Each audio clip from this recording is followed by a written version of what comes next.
Hi friends, ಎಲ್ಲರೂ ಹೇಗಿದ್ದೀರಾ? ನಾನಂತೂ ತುಂಬ ಚೆನ್ನಾಗಿದ್ದೀನಿ. ನೀವು ಚೆನ್ನಾಗಿದ್ದೀರಾ ಅಂದ್ಕೊಳ್ತಾ ಇದ್ದೀನಿ. ಇವತ್ತು ಬಿಸಿಲಿಲ್ಲ ಅಂತ ಹೇಳ್ಬಿಟ್ಟು ಸ್ನಾನ ಮಾಡಿ ಮತ್ತೆ ಬಿಸಿಲು ತಲೆಯ ಸ್ನಾನ ಮಾಡಿದ್ದೆ. ಆರಿಸ್ಕೊಳ್ಳೋಣ ಅಂತ ಹೇಳಿ ಇಲ್ಲಿ ಹೊಗೆ ಹಾಕೊಂತ ಇದ್ದೀನಿ. ಒಂದು ಸ್ವಲ್ಪ ರಾಗಿ ಹಿಟ್ಟು ಮತ್ತು ಬೇವಿನ ಸೊಪ್ಪು ಇವೆರಡೂ ಹೊಗೆ ಹಾಕ್ಕೊಳ್ಳೋದ್ರಿಂದ ನಮಗೆ ನೆಗಡಿ ಶೀತ ಏನೂ ಇರಲ್ಲ. ಅದಕ್ಕೆ ಒಂದು ಸ್ವಲ್ಪ ಹೊಗೆ ಹಾಕೊಂತ ಇದ್ದೀನಿ. ಇದಕ್ಕೆ ನಮ್ಮ ಅಕ್ಕನ ಮಗಳು ಸಪೋರ್ಟ್ ಮಾಡ್ತಾ ಇದ್ದಾಳೆ, ಹರ್ಷ. ಅವಳೇ ವೀಡಿಯೋ ಮಾಡ್ತಾ ಇರೋದು, ಚೆನ್ನಾಗಿ ವೀಡಿಯೋ ಮಾಡ್ತಾಳೆ. ಇದೇ ಥರ ನಂದು ಕೂದಲೆಲ್ಲ ಆರಿದ್ವು. ನನ್ನ ಮಗುಗೂ ಸ್ವಲ್ಪ ಕೋಲ್ಡ್ ಆಗಿಬಿಟ್ಟಿತ್ತು, ಅದಕ್ಕೆ ಅವನಿಗೂ ಹೊಗೆ ಕೊಡ್ತಾಯಿದ್ದೀನಿ. ಎಷ್ಟು ಹೊಗೆ ಕೊಟ್ರೂ ಕಣ್ಣಾಗ ನೀರು ಬಂದರೂ ಸಹ ಅವನು ಅಳ್ತಾನೆ ಇಲ್ಲ. ಹಂಗೆ ಊದ್ರೆ ಎಲ್ಲ ಕುಡಿತಾ ಇದ್ದಾನೆ. ಹಂಗೆ ಕುಡಿಯೋದ್ರಿಂದ ಒಂದು ಸ್ವಲ್ಪ ಬೆಳಿಗ್ಗೆ ಆಗೋ ಅಷ್ಟರಲ್ಲಿ ಕೋಲ್ಡೂ ಕಡಿಮೆ ಆಗುತ್ತೆ ಅಂತ ಹೇಳ್ತಾರೆ ಹಿರಿಯರು.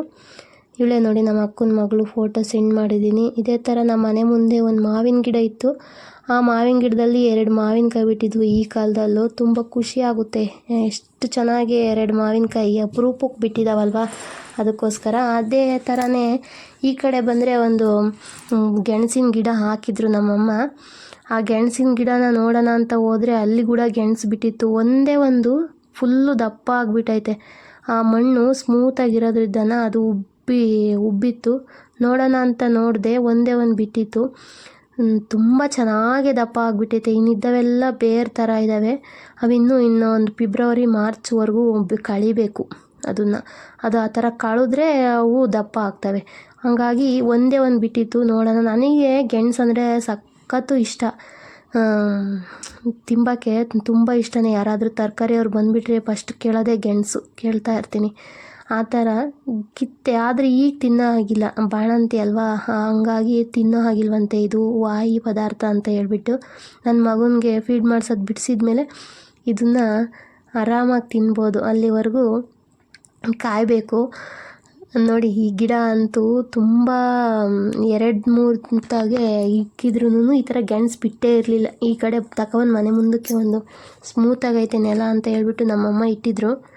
ತುಂಬ ಚೆನ್ನಾಗಿ ಬರ್ತಾ ಇದ್ದಾವೆ ಎಲ್ಲ ಚಿಕ್ಕ ಚಿಕ್ಕ ಗಿಡಗಳಿಗೆಲ್ಲನ ಗೆಣಸು ಬಿಡ್ತಾ ಇದ್ದಾವೆ. ಇವೆಲ್ಲ ಇನ್ನೊಂದು 2-3 ಮಂತ್ಸ್ಗೆಲ್ಲ ಬಂದುಬಿಡ್ತವೆ. ತುಂಬ ಚೆನ್ನಾಗಿ ಬರ್ತವೆ, ತುಂಬ ಚೆನ್ನಾಗಿರ್ತವೆ. ಈ ಥರ ಇದ್ದರೆ ಬರೀ ಎಲ್ಲಿ ನೋಡಿರೋ ನಮ್ಮದು ಹೊಲ್ದ ಹತ್ರ ಇರೋದಿದ್ದ ನಮ್ಮಮ್ಮರದು ಸುತ್ತಮುತ್ತ ಏನು ನೋಡಿರೋ ಹಸಿರೇ ನಮ್ಮ ಪ್ರೀತಿಯ ಉಸಿರು ಅನ್ನೋ ಥರ ಬರೀ ಹಸಿರೇ ಇರುತ್ತೆ. ಬೆಳಗ್ಗೆ ಎದ್ದ ತಕ್ಷಣ ಹೊರಗಡೆ ಬಂದರೆ ಎಲ್ಲ ಹಸಿರು ಗಿಡನೇ ನೋಡಬೇಕು. ಹಸಿರಾಗಿರ್ತದೆ ನಮ್ಮ ಜೀವನ. ಹೊಲ್ದ ಹತ್ರ ಮನೆ ಇರೋರ್ದು, ಯಾರ್ಯಾರ್ದು ಹೊಲ್ದ ಹತ್ರ ಮನೆ ಇರುತ್ತೆ ಅಂತ ಕಾಮೆಂಟ್ ಮಾಡಿ. ನನಗೂ ಗೊತ್ತಾಗುತ್ತೆ ಯಾವ್ಯಾವ ಪ್ಲೇಸಲ್ಲಿ ಹೊಲ್ದ ಹತ್ರ ಮನೆ ಕಟ್ಟಿದ್ದೀರಾ ಅಂತ ಹೇಳ್ಬಿಟ್ಟು. ಈ ಥರ ಮಿಸ್ ಮಾಡದೆ ಫುಲ್ ವೀಡಿಯೋ ನೋಡಿ ಫ್ರೆಂಡ್ಸ್.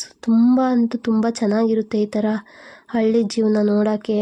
ಈ ಥರ ಗಿಡಗಳಾಗಲಿ, ಏನಾದರೂ ಒಂದು ಪಕ್ಷಿ ಆಗಲಿ ಅರಸ್ತಾ ಇರಬೇಕು, ಅದೇ ಒಂಥರ ಚೆಂದ ಅಲ್ವಾ? ಈ ಥರ ಇತ್ತು. ಯಾವ ಥರ ಕಳೀತು ಈ ಡೇ ಅಂತಲೇ ಗೊತ್ತಾಗಲಿಲ್ಲ ಫ್ರೆಂಡ್ಸ್. ಓಕೆ.